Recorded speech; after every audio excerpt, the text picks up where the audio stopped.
भूत प्रेत के किस्से सुनने में बेहद रोमांचक और दिलचस्प लगते हैं, लेकिन क्या हो जब यह किस्से सिर्फ किस्से ना रहकर एक हकीकत की तरह आपके सामने आए। आज की युवा पीढ़ी भूत और आत्माओं के होने पर विश्वास नहीं करती, लेकिन जिस पर आप विश्वास नहीं करते वह असल में है ही नहीं। यह तो संभव नहीं है ना। आज हम ऐसे ही भूतहा स्थान से आपका परिचय करवाने जा रहे हैं, जिसके बारे में कहा जाता है कि इसका निर्माण स्वयं एक आत्मा ने किया था। जोधपुर, राजस्थान स्थित बावड़ियों के किस्से स्थानीय लोगों में बहुत मशहूर हैं। यहां पानी की कई बावड़ियां हैं, जिनमें से एक के बारे में कहा जाता है कि उसे भूत ने बनवाया था। जोधपुर से लगभग 90 किलोमीटर दूरी पर स्थित रट्ठासी नाम का एक ऐतिहासिक गांव है। मारवाड़ के इतिहास पर नजर डालें तो ये झांत होता है कि जब जोधपुर में रहने वाले राजपूतों की चंपावत शाखा का विभाजन हुआ तो उनमें से अलग हुए एक दल ने कापरडा गांव में रहना शुरू किया। लेकिन इस स्थान पर रहने वाले युवा राजपूत राजकुमारों ने गांव में साधना करने वाले साधु महात्माओं को परेशान करना शुरू कर दिया। उन राजकुमारों से क्रोधित होकर साधुओं ने उन्हें श्राप दे दिया कि उनके आने वाली पीढ़ी इस गांव में नहीं रह पाएगी। साधुओं के श्राप की बात जब राजकुमारों ने अपने घर में बताई तो सभी भयभीत हो गए और उस गांव को छोड़कर चले गए। इस गांव को छोड़कर वह जिस गांव में रहने के लिए गए, उस गांव का नाम है रठासी गांव।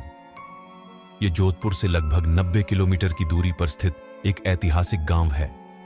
इस गांव में एक बावड़ी है जिसके बारे में कहा जाता है कि वह भूतों के सहयोग से बनी है, अर्थात उस बावड़ी को बनाने में भूत प्रेतों ने गांव वालों की सहायता की थी। ठाकुर जय सिंह के महल में स्थित इस बावड़ी को देखने के लिए लोग दूर दूर से आते हैं। इस बावड़ी के विषय में यह कहानी प्रचलित है कि एक बार जब ठाकुर जय सिंह घोड़े पर सवार होकर जोधपुर से रठासी गांव की ओर जा रहे थे, तब रास्ते में ठाकुर साहब का घोड़ा उनके साथ साथ चलने वाले सेवकों से पीछे छूट गया और इतने में रात हो गई। राजा का घोड़ा काफी थक चुका था और उसे बहुत प्यास लगी थी। रास्ते में एक तालाब को देखकर ठाकुर जय सिंह अपने घोड़े को पानी पिलाने के लिए ले गए। आधी रात का समय था। घोड़ा जैसे ही आगे बढ़ा, राजा को एक आकृति दिखाई दी जिसने धीरे धीरे इंसानी शरीर धारण कर लिया। राजा उसे देखकर डर गया। उस प्रेत ने राजा को कहा कि मुझे प्यास लगी है, लेकिन श्राप के कारण मैं इस कुएं का पानी नहीं पी सकता। राजा ने उस प्रेत को पानी पिलाया और राजा की दयालुता देखकर प्रेत ने उसे कहा कि वह जो भी मांगेगा वह उसे पूरी कर देगा। राजा ने प्रेत को कहा कि वह उसके महल में एक बावड़ी का निर्माण करे और उसके राज्य को सुंदर बना दे। भूत ने राजा के आदेश को स्वीकारते हुए कहा कि वो ये कार्य प्रत्यक्ष रूप से नहीं करेगा, लेकिन दिन भर में जितना भी काम होगा वह रात के समय 100 गुना और बढ़ जाएगा। उस प्रेत ने राजा को यह राज्य किसी को ना बताने के लिए कहा। इस घटना के 2 दिन बाद ही महल और बावड़ी की इमारतें बनने लगी।